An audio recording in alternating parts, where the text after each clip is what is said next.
तो लिखने से कभी पीछे मत हटिएगा। जितने भी सारे टॉपर्स देखे ना, कॉपी भर भर के लिखते हैं। कॉपी और कलम एक दोस्त आपका बनना चाहिए। मन किया तो क्लास किए, मन किया तो क्लास छोड़ दिए, बिल्कुल गलत है। हमेशा रेगुलर क्लास करिए।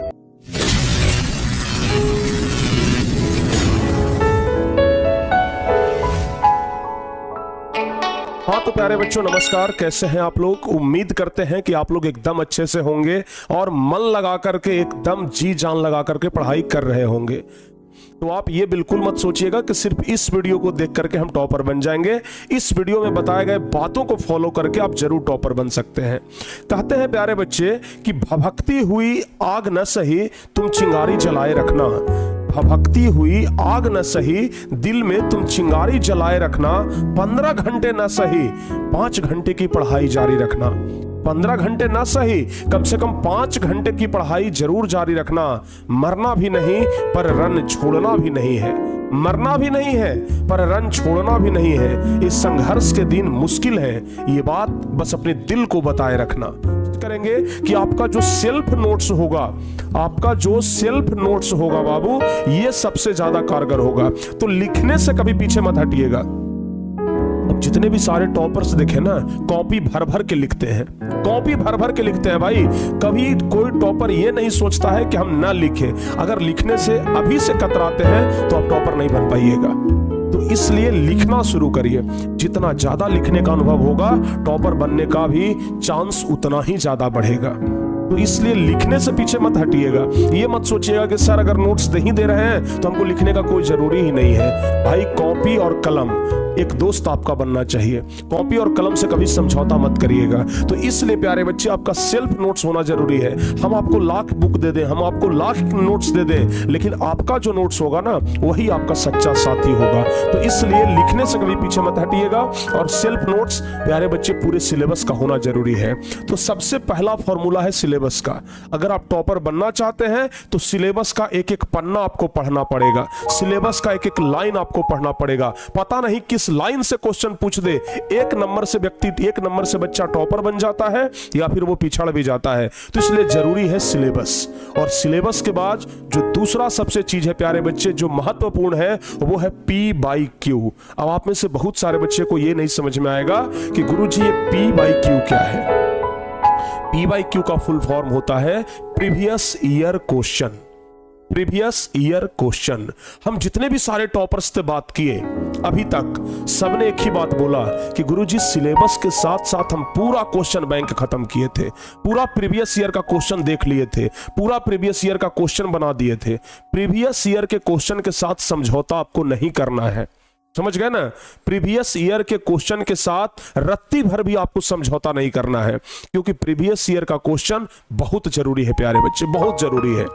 यानी कि 2000 कम से कम, अगर आप मैट्रिक के छात्र हैं तो कम से कम 2011 से लेकर के 2024 तक का जितना भी ये P/Q है, प्रीवियस ईयर क्वेश्चन है, आपको देखना।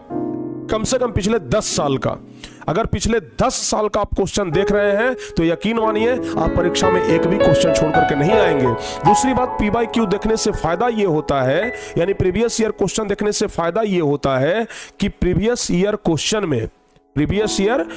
में प्यारे बच्चे, वो सभी इंपॉर्टेंट टॉपिक होते हैं जहां से क्वेश्चन बनते हैं, जहां से क्वेश्चन पूछे जाते हैं। समझ गए ना? प्रीवियस ईयर क्वेश्चन में वो सभी इंपॉर्टेंट टॉपिक होते हैं जहां से क्वेश्चन पूछे जाते हैं। तो इसलिए P/Q बहुत जरूरी है, प्रीवियस ईयर क्वेश्चन बहुत जरूरी है। तो अगर आप अभी से भी पढ़ करके टॉपर बनना चाहते हैं तो सिलेबस के साथ साथ P/Q क्वेश्चन को पूरा देख लीजिए, कंठस्थ होना चाहिए। पक्का कहते हैं कि आपको टॉपर बनने से कोई नहीं रोक सकता है। और तीसरी बात प्यारे बच्चे, सिर्फ यहां पर ये कभी कभी क्लास करने से नहीं होगा। मन किया तो क्लास किए, मन किया तो क्लास छोड़ दिए, बिल्कुल गलत है। हमेशा रेगुलर क्लास करिए। जब तक रेगुलरिटी नहीं रहेगा आप में, कुछ नहीं होने वाला है। रेगुलरिटी बहुत जरूरी है, डिसिप्लिन बहुत जरूरी है। तो प्यारे बच्चे, रेगुलर क्लास करना है। एक दिन भी अगर क्लास छूट जाए ना तो आपके शरीर में खुजली मच जाना चाहिए कि भाई आज का क्लास हमारा छूट कैसे गया। समझ गए ना? आज के क्लास अगर छूटा है उसके जिम्मेदार हम हैं। ये सोच लीजिएगा कि अगर एक दिन का हम क्लास छोड़ते हैं ना तो 100 बच्चा हमसे आगे निकल जाता है। तो इसलिए एक दिन का भी क्लास छोड़ना नहीं है, रेगुलर क्लास करिए। और हाँ, रेगुलर क्लास में बहुत सारे बच्चे क्या करते हैं, इधर उधर भटकते हैं।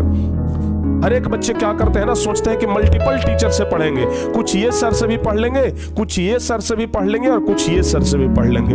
भाई सबसे बड़ा नुकसान आपको यही पहुंचाएगा, समझ गए ना। जितने भी सारे टॉपर्स से हम बात किए ना, वो सबसे पहली बात गोल सिलेक्ट किए कि हमको ये करना है, और जब ये करना है तो उसके लिए एक बुक और एक टीचर सिलेक्ट किए। हमेशा किताब भी एक चुनिए और हमेशा प्यारे बच्चे टीचर भी एक चुनिए, समझ गए ना। शिक्षक, किताब, हमेशा प्यारे बच्चे एक होना चाहिए। ऐसा नहीं कि कुछ इस किताब से पढ़ रहे हैं, कुछ इस किताब से पढ़ रहे हैं और कुछ और किताब से पढ़ रहे हैं। सब में कॉन्सेप्ट अलग अलग रहता है। आप कॉन्सेप्ट में भुला जाइएगा कि भाई ये किताब वाला सही है कि ये किताब वाला सही है, ये सर सही बताए हैं या फिर ये सर सही बता रहे हैं, दोनों का कुछ कुछ डिफरेंट लग रहा है। भाई किसी भी एक टीचर को फॉलो करिए, समझ गए ना। अगर आप जिस दिन एक टीचर और एक बुक को फॉलो करना शुरू कर दिए और उस टीचर से अगर रेगुलर क्लास करना शुरू कर दिए तो फिर यकीन मानिए कुछ ही दिनों में आपको बेहतर रिजल्ट दिखेगा और आपको अपने आप में सेल्फ कॉन्फिडेंस होगा कि नहीं, अब हम भी टॉपर बन सकते हैं। उसके बाद बच्चे पढ़ भी लेते हैं, सब कुछ कर लेते हैं, नोट्स भी बना लेते हैं, लेकिन सेल्फ स्टडी नहीं करते हैं। तो घर पर सेल्फ स्टडी जरूरी है, बहुत जरूरी है। हम आपको शुरुआत में ही बोल दिए 15 घंटे ना सही, कम से कम 5 घंटे ही पढ़ो, लेकिन घर पे सेल्फ स्टडी होना बहुत जरूरी है। जब सारी क्लासेस बंद हो जाए उसके अलावा कम से कम 5 घंटा की पढ़ाई तो आपके घर पर होनी ही चाहिए। 5 घंटा कम से कम सेल्फ स्टडी आप करेंगे ही करेंगे।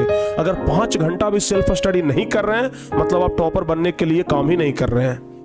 अगर आप 5 घंटा सेल्फ स्टडी नहीं कर रहे हैं ना मतलब टॉपर बनने के लिए आप काम नहीं कर रहे हैं, बस आप ऐसे ही दिन पार कर रहे हैं। तो बाबू टॉपर बनने के लिए काम करना जरूरी है, समझ गए ना। टॉपर बनने के लिए सेल्फ स्टडी करना जरूरी है। सेल्फ स्टडी के माध्यम से आपको क्या करना है, रिवीजन करना है। सेल्फ स्टडी के माध्यम से ना आपको रिवीजन करना है। रिवीजन कैसे करना है पता है, विथ शॉर्ट टारगेट। कुछ बच्चे क्या करते हैं ना कि एक ही दिन में साइंस का 2 चैप्टर लेकर के बैठ गए, सोशल साइंस का 2 चैप्टर लेकर के बैठ गए, हिंदी का 3 चैप्टर लेकर के बैठ गए, गणित का भी 2 चैप्टर लेकर के बैठ गए कि आज सुबह से लेकर के शाम तक पूरा खत्म कर देंगे। गलत, कभी आप पूरा नहीं कर पाइएगा। हमेशा छोटा छोटा टारगेट बनाइए प्यारे बच्चे, हमेशा छोटा छोटा टारगेट बनाइए, शॉर्ट टारगेट। हम रिवीजन पर ना एक और स्पेशल वीडियो लाएंगे जिसमें एकदम एक्सप्लेन करके बताएंगे कि रिवीजन कैसे किया जाता है, रिवीजन करने का सही तरीका क्या है। लेकिन एक बात ध्यान रखना, हमेशा शॉर्ट टारगेट लेकर के आप पढ़ाई करिए। शॉर्ट टारगेट लेंगे तो पूरा हो जाएगा, शॉर्ट टारगेट नहीं लेंगे तो पूरा नहीं होगा। पहले आप साइंस का ही एक चैप्टर सिर्फ लीजिए ना कि आज हमको ये पूरा रिवीजन कर लेना है, या फिर सोशल साइंस का एक चैप्टर लीजिए कि आज हमको ये पूरा रिवीजन कर लेना है, तभी जाकर के आपका टारगेट पूरा होगा। अन्यथा आप लॉन्ग टारगेट लेंगे, आपका टारगेट कभी पूरा नहीं हो पाएगा। इसके अलावा प्यारे बच्चे सबसे लास्ट में है डेली रूटीन होना चाहिए। ऐसा नहीं कि जब मन करे तब पढ़ाई कर लिए। भाई मन करे तो पढ़ाई करिए, अच्छी बात है, लेकिन कम से कम एक डेली रूटीन तो जरूर होना चाहिए ना कि हाँ इस दिन हमको ये सब्जेक्ट पढ़ना है, इस दिन हमको ये सब्जेक्ट पढ़ना है। ऐसा नहीं कि एक ही सब्जेक्ट हम रोज पढ़ रहे हैं, पता चला कि उस सब्जेक्ट में तो बढ़िया नंबर आ गया, बाकी जिस सब्जेक्ट पर हम ध्यान नहीं दे रहे थे वो सब्जेक्ट में हमारा खराब नंबर चला गया। तो डेली रूटीन बहुत जरूरी है।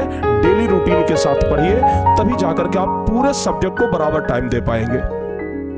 आप अपने घर में प्यारे बच्चे, अगर आपके फैमिली मेंबर में 4 लोग हैं तो अगर चारों को बराबर टाइम नहीं देंगे तो एक कहेगा ना कि भाई वो 3 को तो टाइम देता है, हमसे लगता है कि रूसा हुआ है, हमको समय नहीं दे रहा है। बोलेगा कि नहीं बोलेगा? इसलिए जैसे परिवार में सभी परिवार के सदस्यों को बराबर टाइम देना है, वैसे ही पढ़ाई भी तो आपका एक परिवार का सदस्य ही है ना। तो पढ़ाई के साथ साथ आप लोगों को पूरे सब्जेक्ट पर ध्यान देना है, पूरे सब्जेक्ट को बराबर समय देना है, क्योंकि सभी सब्जेक्ट आपके लिए वैल्यूएबल है। कोई एक सब्जेक्ट भी आपका कमजोर रहा ना, फिर आपका सपना चकनाचूर हो जाएगा। कोई एक सब्जेक्ट भी आपका कमजोर रहा ना तो वो आपका सबसे कमजोर कड़ी बन जाएगा और उसी के चलते आप रन हार जाएंगे, युद्ध हार जाएंगे। तो कभी किसी को ना कभी भी प्यारे बच्चे किसी चीज के भी ना कमजोर कड़ी मत रखिए। समझ गए, सबको एकदम मजबूत बना करके रखिए।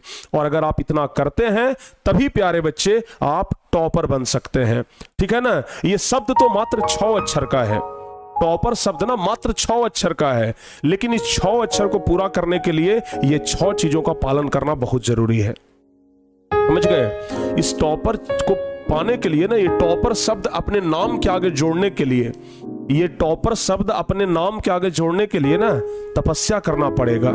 बिना तपस्या के ये टॉपर शब्द आपके नाम के आगे नहीं जुड़ेगा बाबू, ठीक है ना। इस चीज को पाने के लिए ना बहुत ज्यादा मेहनत करना पड़ेगा। आप सोच लीजिए ना, आप सोच लीजिए कि 15-16 लाख बच्चे परीक्षा देते हैं, उस 15-16 लाख बच्चों को हमें बीट करना है, उस 15-16 लाख बच्चों से हमें आगे निकलना है, समझ गए ना।